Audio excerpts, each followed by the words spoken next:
Welcome to NCERT special classes with me. पिछले video में हमने ग्राम पंचायत से संबंधित यानी पंचायती राज से संबंधित इंपॉर्टेंट क्वेश्चंस की प्रैक्टिस की थी। आज इसी सीरीज को आगे बढ़ाते हुए आज हम नगर निगम और नगर पालिका से संबंधित कुछ इंपॉर्टेंट क्वेश्चंस की प्रैक्टिस करेंगे। चलिए पहला क्वेश्चन देखते हैं। पहला क्वेश्चन है, निम्न में से किस संविधान संशोधन द्वारा शहरी स्थानीय निकायों को संवैधानिक दर्जा दिया गया? 72वां संविधान संशोधन, 73वां संविधान संशोधन अधिनियम, 74वां संविधान संशोधन अधिनियम, 71वां संविधान संशोधन अधिनियम। तो इसका सही ऑप्शन हो जाएगा 74वां संविधान संशोधन अधिनियम, ऑप्शन नंबर सी, क्योंकि 74वां संविधान संशोधन अधिनियम 1992 द्वारा नगरों में स्थानीय स्वशासन संस्थाएं स्थापित करने तथा उनके प्रबंधन की व्यवस्था की गई है। इस संशोधन अधिनियम ने भारत के संविधान में नया भाग 9 का शामिल किया, इसे नगर पालिका नाम दिया गया। इस संशोधन अधिनियम ने संविधान में एक नई अनुसूची 12 को जोड़ा। इस सूची में नगर पालिकाओं की 18 कार्यकारी विषय वस्तुओं का उल्लेख किया गया है। इसमें नगर निकाय नगर पालिकाओं की 18 विषय वस्तुओं का उल्लेख किया गया है। 11वीं अनुसूची पंचायती राज से संबंधित है, जिसमें 29 विषयों का उल्लेख है। चलिए अगला क्वेश्चन देखते हैं। अगला क्वेश्चन है, 74वें संविधान संशोधन अधिनियम के अनिवार्य प्रावधानों में शामिल हैं। हम उपयुक्त में से कौन सा कथन सत्य है? हमें चुनना है कौन से कथन सत्य हैं। तो पहला कथन, नगर पंचायतों, नगर पालिकाओं और नगर महापालिकाओं का गठन। तो यह कथन हमारा बिल्कुल सही है।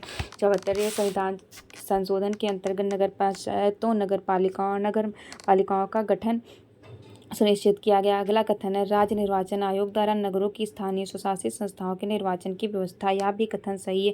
नगरों की स्थानीय स्वशासित संस्थाओं का कार्यकाल 5 वर्ष निर्धारित करना, यह भी कथन सही। तो इसका ऑप्शन नंबर डी, ये सभी कथन सत्य हो जाएंगे। अगला क्वेश्चन है, निम्न कथनों पर विचार करें। हमें चुनना है उपयुक्त में से कौन सा कथन असत्य है। हमें बताना है कि कौन सा कथन असत्य है। पहला कथन है, नगर के उन स्वशासित क्षेत्रों में जिनकी जनसंख्या 5 लाख या उससे अधिक हो या एक या अधिक वार्डों को मिलाकर वार्ड समितियां गठित की जानी चाहिए। तो यह गलत हो जाएगा, क्योंकि नगर के उन स्वशासित क्षेत्रों में जिनकी संख्या 3 लाख या उससे अधिक हो, एक या अधिक वार्डों को मिलाकर वार्ड समितियां गठित की जानी चाहिए, ना कि 5 लाख या उससे अधिक। यहाँ पर 3 लाख या उससे अधिक होना चाहिए था।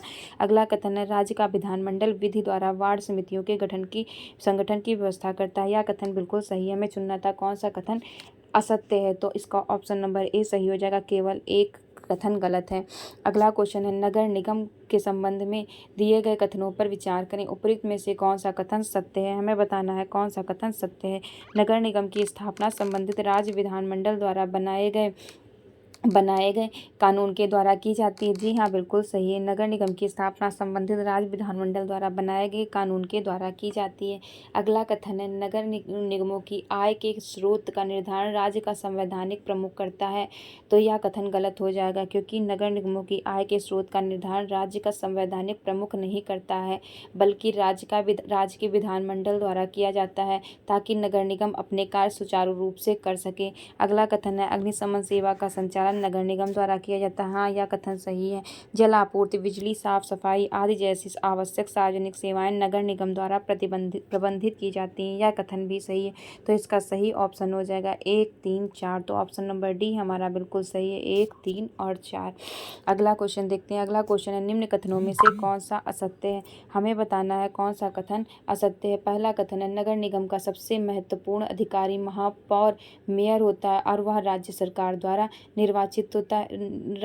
द्वारा चुना जाता है। तो यह गलत हो जाएगा, क्योंकि नगर निगम का सबसे महत्वपूर्ण अधिकारी महापौर होता है। वह जनता द्वारा प्रत्यक्ष रूप से निर्वाचित किया जाता है, ना कि राज्य सरकार द्वारा चुना जाता है। हमें चुनना था कौन सा कथन असत्य। तो यही अगला क्वेश्चन है, नगर निगमों के कार्यों को विभिन्न समितियों तथा उपक्रमों के माध्यम से संपन्न कराया जाता है। जी हाँ, यह कथन बिल्कुल सही। नगर निगम के कार्यकारी अधिकारी निगम आयुक्त कहलाते हैं। यह कथन भी सही। नगर निगम की नीतियों के क्रियान्वयन का उत्तरदायित्व निगम आयुक्त को होता है। यह कथन भी सही है। तो इसका पहला कथन हमारा गलत था। तो ऑप्शन नंबर ए हमारा सही हो जाएगा। कि हमें चुनना था कौन सा कथन गलत है। तो पहला कथन गलत हो जाएगा, गलत था, यही आंसर होगा। बाकी तीनों कथन हमारे सही हैं। अगला क्वेश्चन है, नगर पालिका के संबंध में दिए गए कौन सा कथन सत्य है। हमें चुनना है कौन सा कथन सत्य है। नगर पालिका के सदस्यों की संख्या नगर की कुल जनसंख्या पर निर्भर करती है। जी हाँ, बिल्कुल सही। शहरों की स्थानीय संस्थाओं को नगर पालिका कहा जाता है। यह कथन भी सही। नगर पालिका में जनता द्वारा चुने चुने हुए प्रतिनिधि कभी कभी कुछ अनुभवी व्यक्तियों का चुनाव भी करते हैं, जिन्हें विशिष्ट सदस्य या एल्डरमैन कहा जाता है। यह कथन भी सही, तो इसका ऑप्शन नंबर डी उपर्युक्त सभी कथन सही हो जाएंगे। अगला क्वेश्चन है, राज्य वित्त आयोग के संबंध में दिए गए कथनों पर विचार करें। हमें चुनना उपर्युक्त में से कौन सा कथन सत्य है। तो पहला कथन है, वर्ष 1992 में पारित संविधान के 73वें व 74वें संविधान संशोधनों के द्वारा प्रत्येक राज्य में एक वित्त आयोग के गठन और उसके अधिकारों की भी व्यवस्था की गई। यह कथन बिल्कुल सही है। 1992 में पारित संविधान के 73वें और 74वें संविधान संशोधनों के द्वारा प्रत्येक राज्य में एक वित्त आयोग के गठन और उसके अधिकारों की व्यवस्था की गई है। अगला कथन है, राज्य का राज्यपाल 5 वर्ष की अवधि के लिए राज्य वित्त आयोग की नियुक्ति करता है। जी हाँ, बिल्कुल सही है। राज्य का विधानमंडल राज्य वित्त आयोग के गठन व नियुक्ति संबंधी प्रक्रिया की व्यवस्था विधि द्वारा करेगा। यह कथन भी सही है। राज्य वित्त आयोग पंचायतों तथा नगर पालिकाओं की वित्तीय स्थिति की समीक्षा करता है। यह कथन भी सही, तो हमारे सभी ऑप्शन सही हो जाएंगे। तो इसका आंसर होगा ऑप्शन नंबर डी, ये सभी कथन सत्य हैं। ऑप्शन नंबर डी बिल्कुल सही आंसर है। चलिए अगला क्वेश्चन देखते हैं। अगला क्वेश्चन है, राज्य वित्त आयोग राज्यपाल को दिए गए किस या किन विषयों पर अपनी संस्तुति प्रस्तुत कर सकता है। हमें चुनना उपर्युक्त में से कौन से कथन सत्य हैं। पहला कथन देखते हैं क्या। पहला कथन है, राज्य द्वारा लगाए गए करों, शुल्क, पथकरों, फीस को राज्य और नगरीय संस्थाओं तथा राज्य और पंचायतों के बीच वितरित किए जाने संबंधी विषय पर। जी हाँ, बिल्कुल सही है। या अगला क्वेश्चन है, अगला कथन है, किसी अन्य विषय पर जिसे राज्यपाल ने पंचायतों नगर पालिकाओं के हित में आयोग को विचारार्थ भेजा हो। यह कथन भी सही है। तो हमारे इसके दोनों ऑप्शन सी 1 और 2 दोनों सही हो जाएंगे। राज्य वित्त आयोग राज्यपाल को इन दोनों विषयों पर अपनी संस्तुति प्रदान करता है। अगला क्वेश्चन है, जिला योजना समिति के संबंध में कौन सा कथन सत्य। हमें चुनना है कौन सा कथन सत्य है। पहला कथन है, इसके गठन का उद्देश्य संबंधित जिले की पंचायतों तथा नगरीय संस्थाओं द्वारा तैयार की गई योजनाओं को संग्रहित कर एक विकास की रूपरेखा में परिणत करना। यह कथन बिल्कुल सही है। अगला है, इस प्रकार योजनाओं के निर्माण में पंचायत और नगर पालिका के हितों का ध्यान रखना। यह कथन भी सही है। इस समिति के अध्यक्ष का कार्य जिले से संबंधित योजनाओं को राज्य सरकार तक पहुँचाना है। तो इसका आंसर हो जाएगा उपर्युक्त सभी। ऑप्शन नंबर डी बिल्कुल सही है।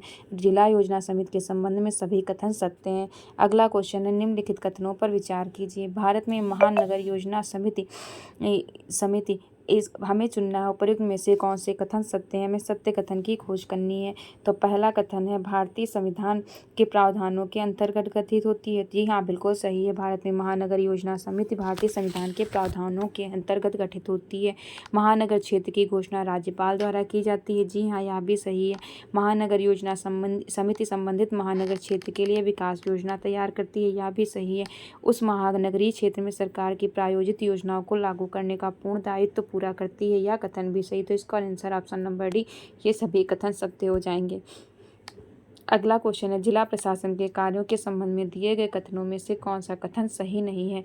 हमें चुनना है कौन सा कथन सही नहीं है। पहला कथन है, जिला प्रशासन नियामकीय कार्यों जिसमें भूमि प्रशासन, शांति एवं व्यवस्था स्थापित करना, खाद्य एवं नागरिक आपूर्ति का नियंत्रण, विनियमन तथा वितरण आदि आते हैं की व्यवस्था करता है। जी हाँ, बिल्कुल सही है। जिला प्रशासन कुछ विकास कार्यों जैसे कृषि उत्पादन, सहकारिता, पशुपालन, शिक्षा, स्वास्थ्य आदि की भी व्यवस्था का हेतु उत्तरदायी होता है। यह कथन भी सही है। अगला क्वेश्चन है, यह आपात सेवाओं की व्यवस्था करता है तथा प्राकृतिक आपदा आदि से राहत हेतु कार्य भी संपन्न करता है। यह कथन भी सही है। अगला कथन है, संसद, राज्य विधानमंडल तथा स्थानीय संस्थाओं के निर्वाचनों की व्यवस्था राज्य निर्वाचन आयोग करता है, न कि जिला प्रशासन। तो इसका यह कथन गलत हो जाएगा, क्योंकि जिला प्रशासन संसद, राज्य विधानमंडल तथा स्थानीय संस्थाओं के निर्वाचन की व्यवस्था करता है, ना कि राज्य निर्वाचन आयोग। तो हमें चुनना था कौन सा कथन सही नहीं, तो ऑप्शन नंबर डी सही नहीं है। अगला क्वेश्चन देखते हैं। अगला क्वेश्चन है, निम्न कथनों पर विचार करें। हमें चुनना है उपर्युक्त में से कौन सा कथन सत्य है। हमें सत्य कथन की खोज करनी है। पहला कथन दिया है, उपायुक्त जिले के लिए बजट तैयार करता है और राज्य के उच्चतर अधिकारियों के समक्ष प्रस्तुत करता है। जी हाँ, बिल्कुल सही है। उपायुक्त जिले के लिए बजट तैयार करता है और राज्य के उच्चाधिकारियों के समक्ष प्रस्तुत करता है। यह प्रतिवर्ष अपने जिले के प्रशासन के संबंध में राज्य सरकार को एक प्रतिवेदन भेजता है। तो यह कथन बिल्कुल सही है। अगला कथन है, तहसीलों एवं उपमंडलों के प्रशासनिक अधिकारी उपायुक्त के निमंत्रण व देखरेख में कार्य करते हैं। जी हाँ, यह बिल्कुल सही है। अगला है, उपायुक्त के अन्य कई कार्यों में से एक है संबंधित जिले में अपने अधीनस्थों के माध्यम से मालगुजारी एकत्र करवाना। यह कथन भी सही है। वह यह भी सुनिश्चित करता है कि जिले के लोग सरकार को कर अदा कर दें तथा अन्य बकाया रकम का भुगतान कर दें। इसीलिए इसे जिला कलेक्टर भी कहा जाता है। तो इसका ऑप्शन नंबर डी, उपर्युक्त सभी कथन सत्य हो जाएंगे। अगला क्वेश्चन, सहकारिता के संबंध में दिए गए कथनों में से कौन सा कथन असत्य है? हमें चुनना है कौन सा कथन असत्य है। पहला कथन दिया है, सहकारी समिति का सदस्य वही बन सकता है जो ग्राम पंचायत में अपने मताधिकार का प्रयोग कर चुका हो। तो यह कथन हमारा गलत है, क्योंकि सहकारिता की सबसे बड़ी विशेषता यह है कि लोग अपनी इच्छा से सहकारी समिति के सदस्य बनते हैं। सभी सदस्यों को समान अधिकार प्राप्त होते हैं। अगला कथन है, उपभोक्ता सहकारी समितियों का उद्देश्य बाजार में बढ़ती हुई कीमतों को रोकना है। जी हाँ, बिल्कुल सही है।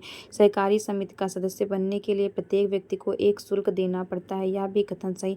सहकारी समितियाँ अपने सदस्यों को अपनी वास्तविक आवश्यकताओं की पूर्ति के लिए कम सूद पर कर्ज देती हैं। यह कथन भी सही।